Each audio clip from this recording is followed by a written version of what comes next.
Assalamualaikum warahmatullahi wabarakatuh. Pemirsa yang budiman, kembali lagi di channel @tirmidzi. Semoga kita selalu dalam lindungan Allah Subhanahu wa Ta'ala. Amin.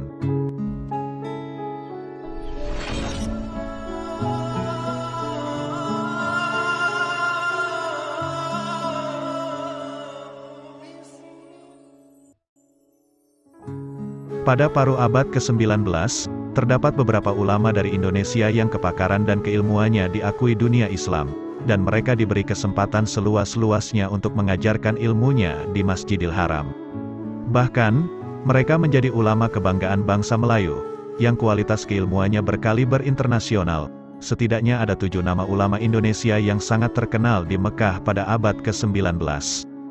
Di antaranya, Syekh Mahfuz At-Tarmasi, ulama kelahiran Tremas Pacitan; Syekh Nawawi Al-Bantani, ulama kelahiran Banten; Syekh Ahmad Khotib Al-Minangkabawi, ulama kelahiran Minangkabau; Syekh Muhtarom, ulama kelahiran Banyumas; Syekh Bakir, ulama kelahiran Banyumas; Syekh As'ari, ulama kelahiran Bawean; Syekh Abdul Hamid, ulama kelahiran Kudus. Pada kesempatan kali ini kita akan menceritakan biografi dan sejarah beliau, Syekh Mahfuz Termas. Syekh Mahfuz Termas dilahirkan di desa Tremas pada tahun 1285 Hijriah atau 1824 Masehi. Tremas merupakan sebuah desa di Kelurahan Arjosari, Kabupaten Pacitan, Jawa Timur. Nama lengkapnya adalah Muhammad Mahfuz bin Abdullah bin Abdul Manan bin Demang di Pomenggolo I. Boleh dikata bahwa Syekh Mahfuz Termas merupakan seorang ulama keturunan bangsawan. Ini tidak heran karena Demang di Pomenggolo I merupakan seorang bangsawan yang terpandang di daerah Pacitan dan beliau merupakan seorang yang agamis. Saat kecil Syekh Mahfuz Termas mengaji langsung pada ayahnya. Beliau belajar tentang ilmu tauhid, Al-Quran, ilmu fikih, dan ilmu-ilmu lainnya. Bahkan saat kecil ayahnya sudah melakukan sistem sorogan kepadanya. Sistem sorogan adalah sebuah sistem di mana seorang murid membaca Al-Quran atau kitab kuning langsung di depan gurunya.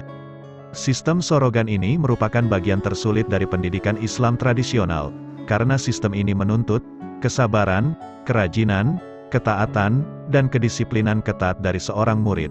Beberapa kitab klasik yang beliau pelajari secara sorogan kepada sang ayah antara lain Syarah Al-Ghozah bin Qasim Al-Ghozi, Minhajul Qawim, Fathul Muin, Syarah Sarqawi Al-Hikam, dan Tafsir Jalalain.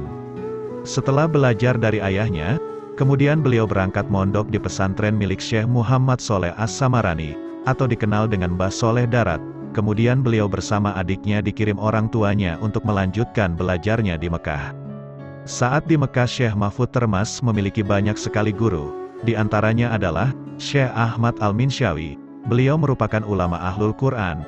Di sini Syekh Mahfuz Termas belajar ilmu tartil Al-Quran dan qiraah sab'ah. Kemudian beliau juga belajar kepada beberapa ulama yang lain. Di antaranya, Syekh Amr bin Barkat As-Sami, Syekh Mustafa bin Muhammad bin Sulaiman Al-Afifi, As-Sayyid Husain bin Muhammad bin Al-Husain Al-Habsyi, Syekh Sa'ad bin Bafasil Al-Hadromi, Syekh Muhammad As-Sarbini Ad-Dimyati, Syekh Al-Jalil Sayyid Muhammad Amin bin Ahmad Ridwan Ad-Dini Al-Madani, dan yang terakhir adalah Syekh Abu Bakar bin Sayyid Muhammad Syatop. Beliau merupakan seorang yang menulis sebuah kitab yang sangat terkenal yaitu I'anatut Thalibin. Di tengah konsentrasinya dalam pengembaraan intelektual di Tanah Haromain, beliau Syekh Mahfuz Termas beserta adiknya, dipanggil orang tuanya untuk pulang ke Jawa, guna untuk menggantikan posisi ayahnya sebagai pemimpin pondok pesantren Termas. Namun, beliau meminta izin kepada ayahnya untuk bermukim di sana, dan mempersilahkan adiknya yaitu Kiai Dimyati, untuk menggantikan kedudukannya tersebut. Meskipun Syekh Mahfuz Termas tidak secara langsung membenahi pesantren Termas, namun sumbangan pemikirannya untuk membesarkan dan mengembangkan pesantren Termas cukup besar.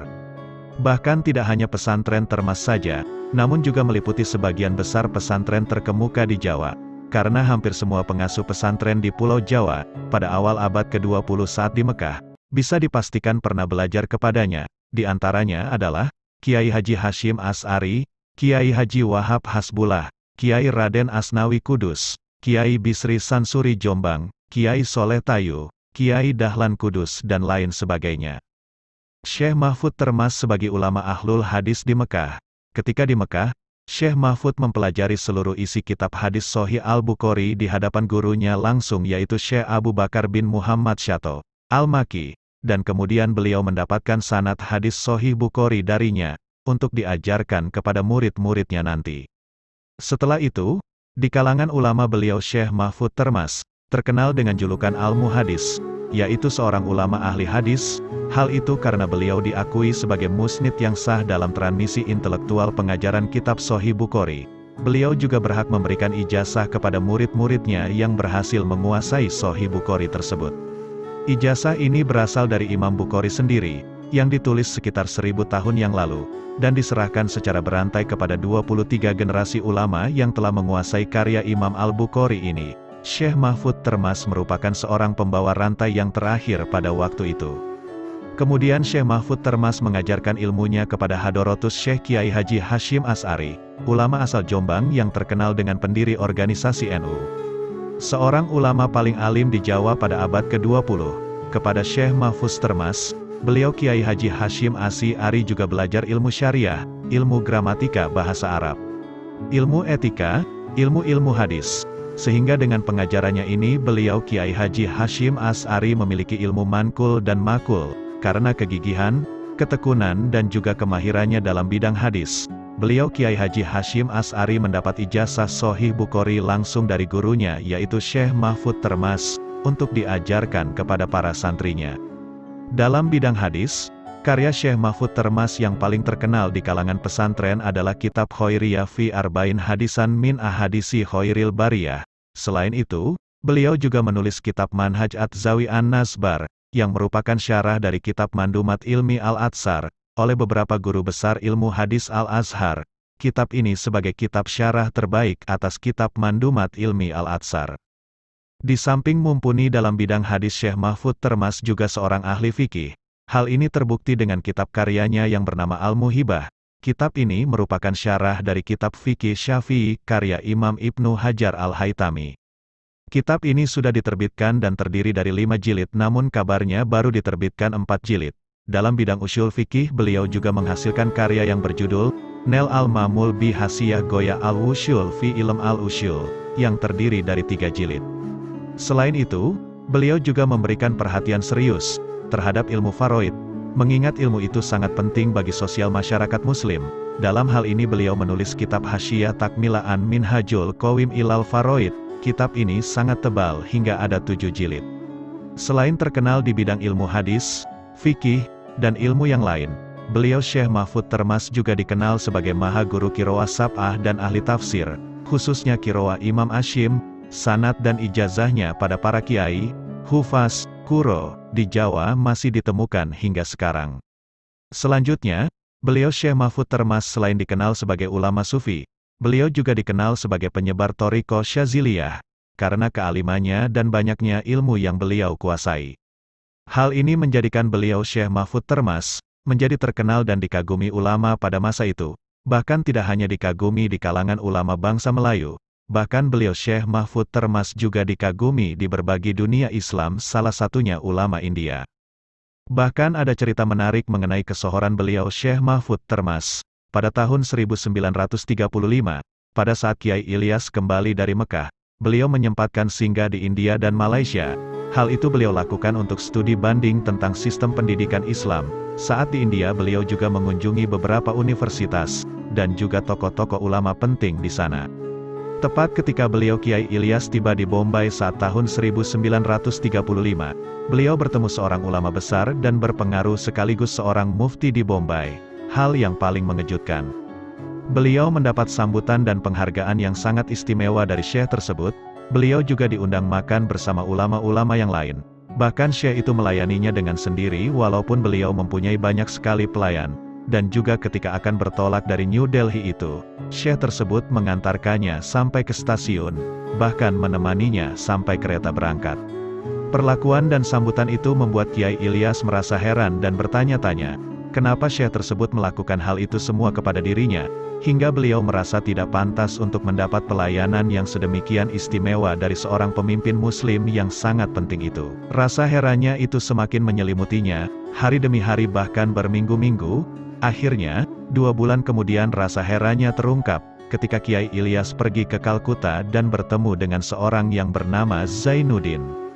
Seorang santri Jawa dari Kediri, Jawa Timur. Kemudian Zainuddin bercerita bahwa ia juga menerima perlakuan dan pelayanan yang sangat istimewa dari Syekh Al-Maimani itu. Bahkan menurutnya, sang Syekh akan memberikan pelayanan terbaik tidak hanya kepada mereka berdua saja, bahkan kepada semua orang Indonesia yang beliau temui di sana. Menurut Zainuddin adalah jelas bahwa sang Syekh tersebut adalah murid dari Syekh Mahfud Termas ketika berada di Mekah, sehingga hal itu membuat sang Syekh merasa berkewajiban untuk memperlihatkan rasa hormat sekaligus rasa terima kasih kepada semua orang Indonesia, lantaran beliau memperoleh ilmu agamanya itu dari orang Indonesia, yaitu Syekh Mahfuz Termas. Semasa hidupnya, Syekh Mahfud Termas termasuk seorang ulama penulis yang sangat produktif. Ada yang mengibaratkan bahwa beliau adalah sungai dan tulisannya itu ibarat aliran sungai yang tak pernah berhenti mengalir. Bahkan beliau ada yang mengibaratkan bahwa Syekh Mahfud adalah Neo Imam Ibnu Hajar Al-Haytami, atau Imam Ibnu Hajar Al-Haytami pada masa kini, karena banyaknya karya-karya Syekh Mahfuz Termas. Kemudian beliau Syekh Yasin Al-Fadani, seorang yang alim dan ulama yang berpengaruh di Mekah pada waktu itu, memberikan beliau julukan kepada Syekh Mahfud Termas, sebagai Al-Alamah, Al-Muhadis, Al-Musnid, Al-Faqih, Al-Usuli, dan Al-Mukri. Adapun karya-karya Syekh Mahfud Termas secara lengkap, adalah sebagai berikut ini. Sebagian besar karya-karyanya itu telah dicetak dan tersebar luas ke dunia Islam, dan sebagian karya-karyanya itu dapat ditemukan di toko kitab yang ada di belakang Masjid Al-Azhar Kairo, Mesir. Mengenai wafatnya Syekh Mahfuz Termas, setelah bermukim dan mengajarkan ilmunya di Makkah, selama kurang lebih 42 tahun, pada tahun 1338 Hijriah atau 1920 Masehi. Beliau Syekh Mahfuz Termas akhirnya berpulang ke rahmatullah. Beliau wafat dengan meninggalkan warisan ilmiah yang tak ternilai harganya. Kemudian beliau dimakamkan di Mala, Mekah, berdekatan dengan makam Sayyidah Khadijah, istri baginda Nabi Muhammad Shallallahu Alaihi Wasallam. Demikian sedikit cerita mengenai sosok ulama Syekh Mahfuz Termas. Sampai ketemu di video kami selanjutnya. Wassalamualaikum warahmatullahi wabarakatuh.